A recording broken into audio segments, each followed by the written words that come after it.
said you done trusting niggas, but you didn't. Move low key, but I really know you with it.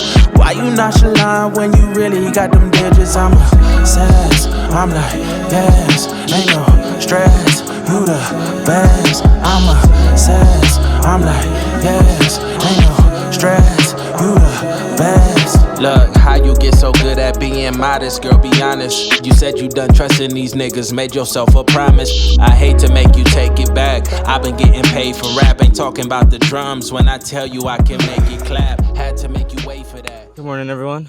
Welcome back to my channel. I'm exhausted. I'm trying to catch my breath so I can actually speak. Got up really early. It's a Saturday morning.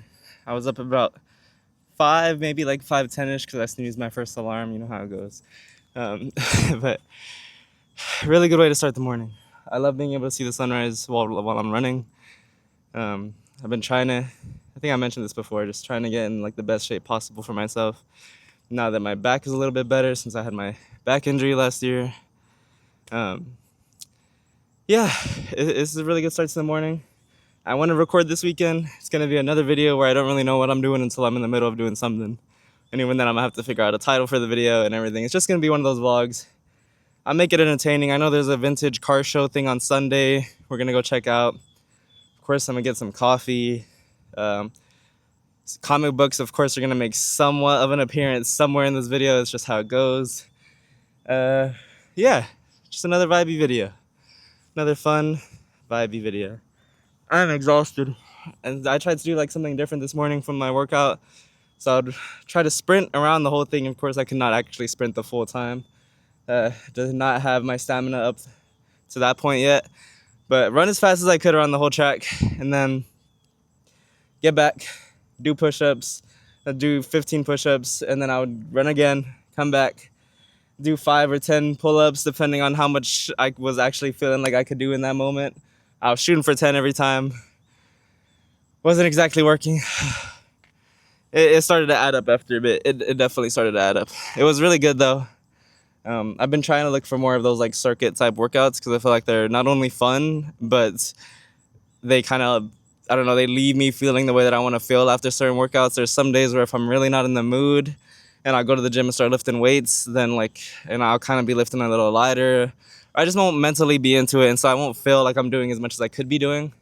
When it comes to these circuit things, whether I'm feeling it or not, once I start doing it, there's no way for me to not feel like that winded feeling after a workout, like when you know you pushed yourself. It was good though, and like I said, just beautiful sunrise behind me. I'm trying to cover it with my head so I'm not blinding y'all. I don't think I have anything to talk about currently, but just welcome to another Zach Edwards video.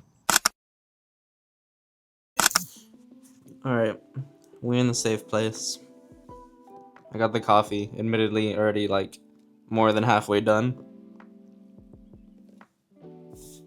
I couldn't wait before I started filming, alright? I needed my caffeine. Alright, first thing we're doing in this video. Well, technically not first thing because we already got done with our workout.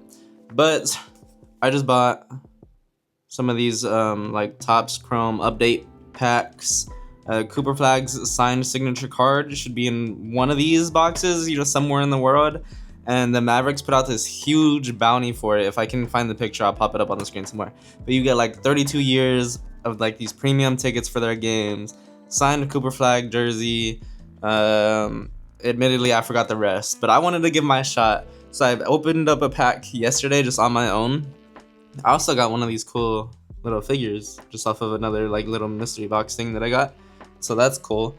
But yeah, I opened up some yesterday, didn't get too lucky, and admittedly I forgot to buy a binder for these. I don't want to put them in the same one as my Invincible one, like binder, but I did save some of the cards on the side so that I could show y'all just kind of what they look like and some of my favorites.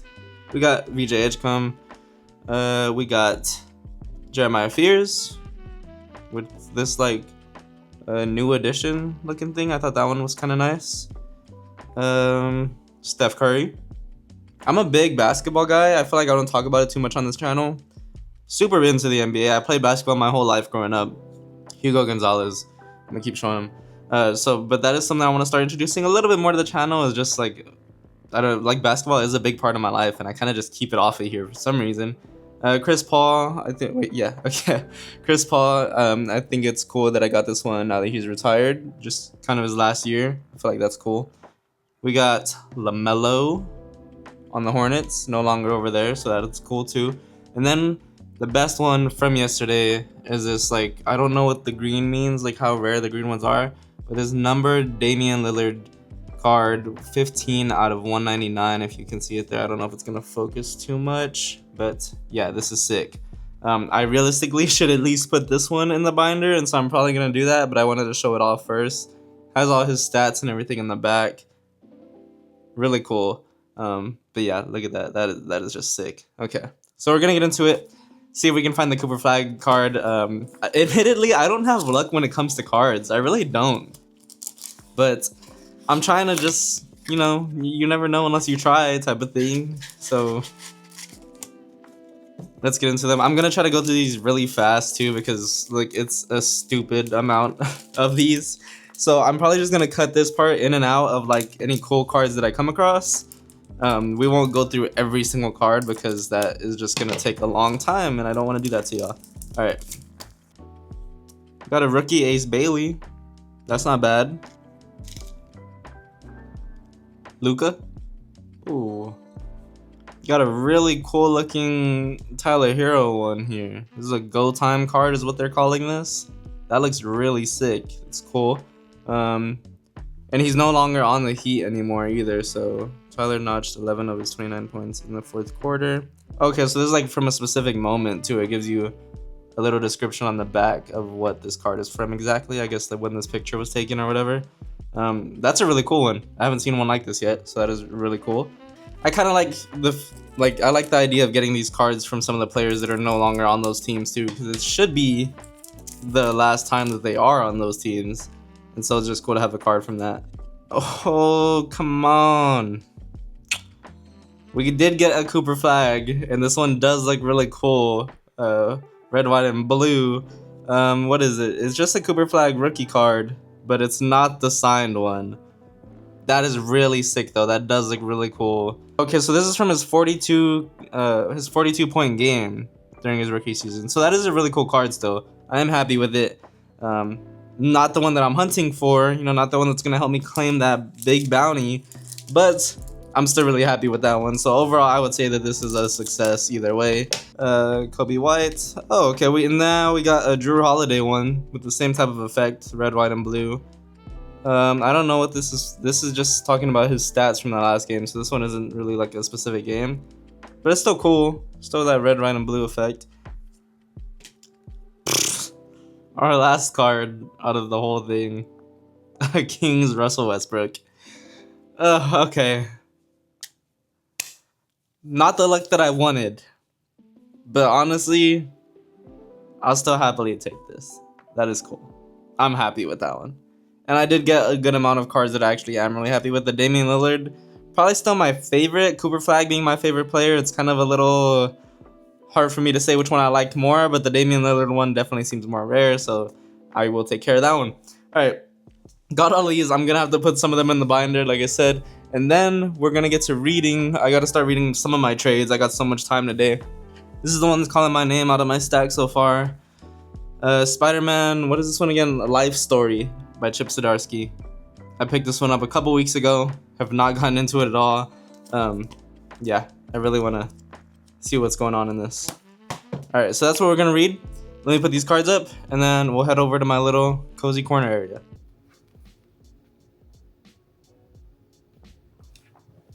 Guys, it's currently 9:23. Show it right there. I would like to get through this whole book today. I'm a very slow reader though. So it's 9:23, probably gonna start at 9:24. Let's see what time, by the time I get to half of this book, which it's not even like a really thick book, like it's pretty thin, but I'm such a slow reader that let's just see how much time it takes for me to get halfway.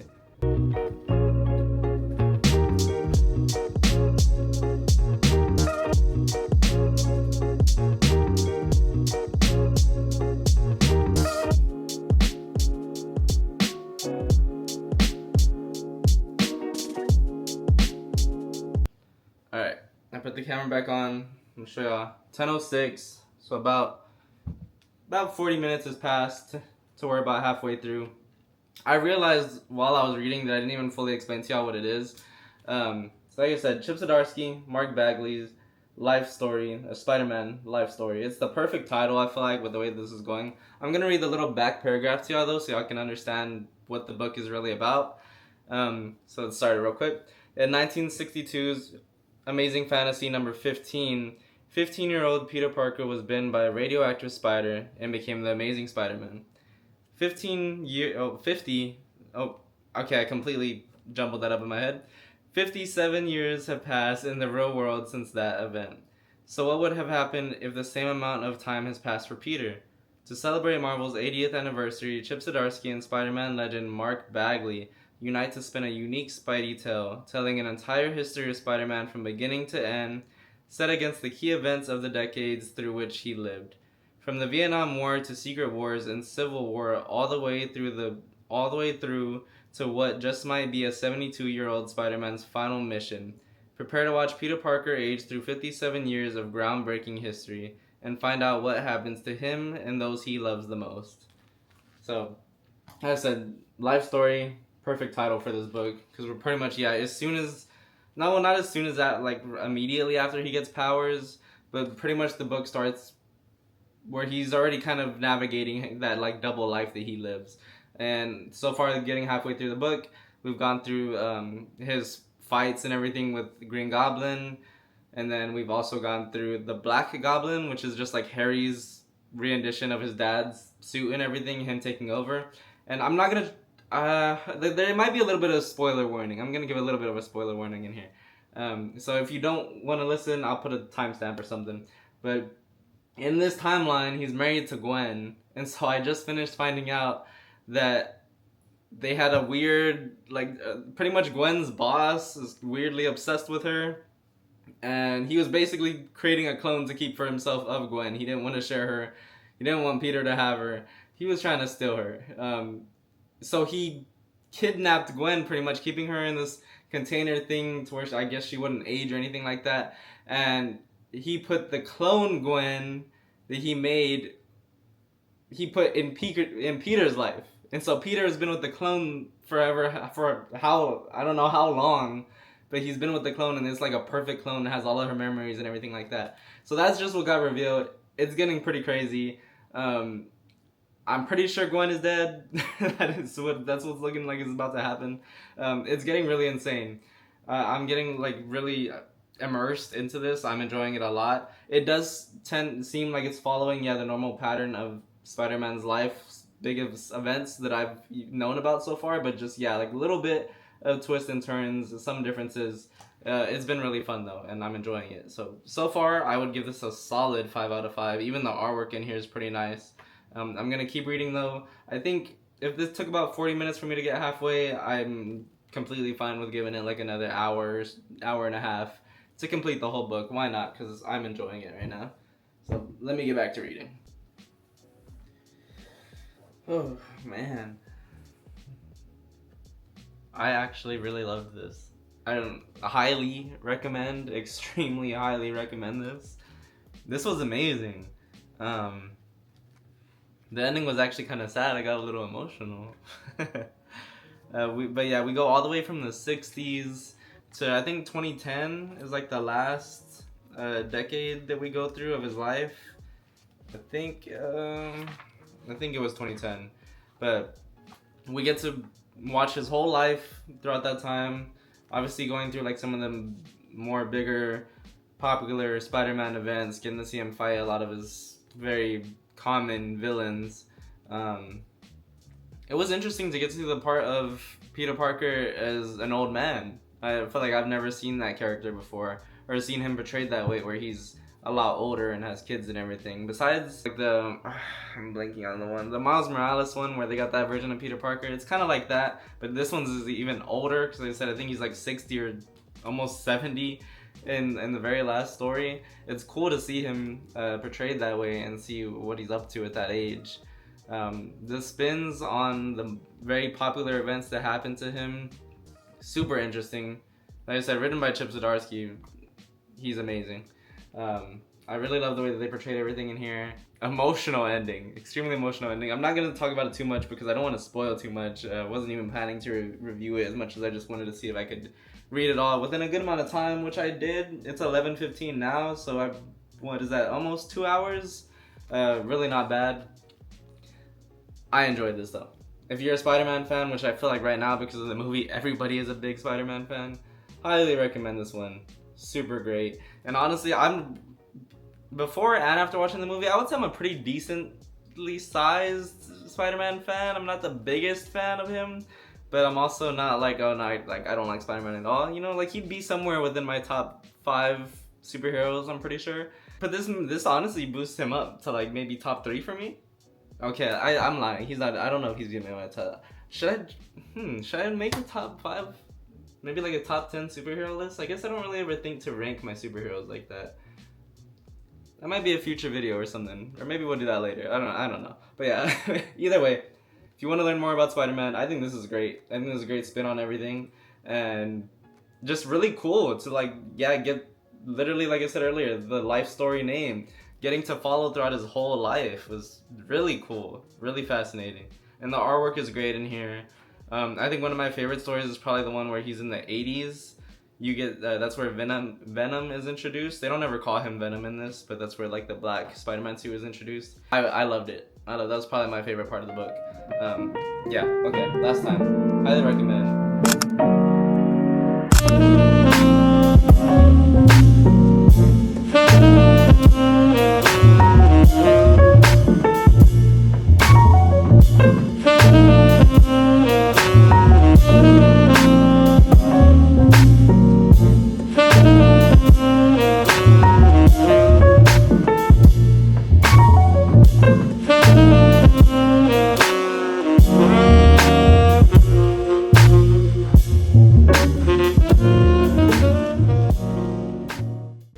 This is gonna be one of my first times in a while trying to record in public.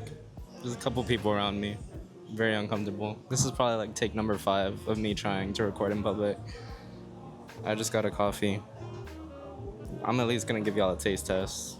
I can't run like the whole doing this in public for too long, but I can at least survive long enough to do this. It's a vanilla bean latte. I'm not gonna lie, that tastes disgusting. I'm out here making myself uncomfortable for a coffee that I don't even like. It's been really cool around here though. The cars were nice. There wasn't as many as I thought there was gonna be. The whole place is vibey. This whole area is nice. I like it. I'm exploring. It feels weird doing all this alone because everybody else is literally coupled up or with family. But I'm doing it. We're out here. Trying my best. I made it back home. I'm honestly kind of exhausted, and I wasn't even there that long. I was probably there for like an hour, maybe a little over an hour. The whole thing overall ended up being a little like underwhelming. I thought there was gonna be so much more cars there. I saw something online about them having more vendors and stuff like that. I don't know, maybe people just backed out, or maybe I got there too early. But there was still a lot of crowds. For my original plan was to try to get there early, so that way there wouldn't be so much people there. There ended up being a good amount of people, but not a lot of cars either. So just a little underwhelming. But yeah, that's what we're gonna call the video. It was still fun. I hope y'all enjoyed it. This ended up being just like a come chill with me type of video. Chill with me for the weekend, pretty much. As always, appreciate y'all, especially if you made it this far. Make sure to like, subscribe, all of that stuff, and I will see y'all on New Comic Book Day.